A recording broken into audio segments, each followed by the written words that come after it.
The nation's top business groups have seen their profitability drop sharply this year. This includes even the top-notch conglomerates such as Samsung Group and Hyundai Motor Group, which posted weaker operating margins. Our Arirang has the details.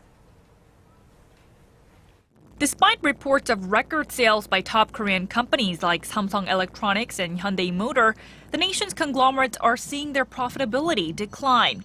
Online conglomerate tracker Chaebol.com said Thursday a survey of non-finance companies belonging to the 10 top family-controlled conglomerates, or Chaebol, showed all but a handful of companies reported a drop in profitability in the first 3 quarters of the year.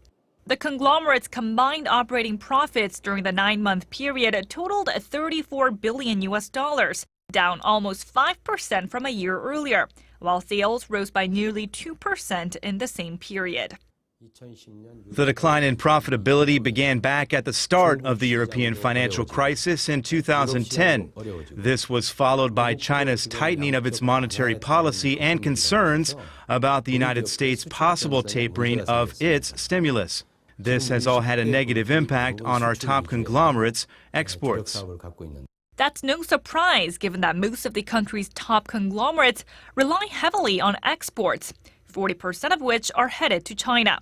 That, on top of higher raw materials prices, pulled down the company's profit margins by half a percentage point to 6.9%. The country's star performer Samsung Electronics was not an exception. Samsung saw its margin fall by 0.6 percentage points to 13.8%. The two conglomerates that reported better profit margins were SK Group and LG Group. LG from higher sales of its display panels. Analysts say profitability for these companies fell for the second year in a row, and it remains uncertain whether they will turn in a better report card next year. Arirang, Arirang News.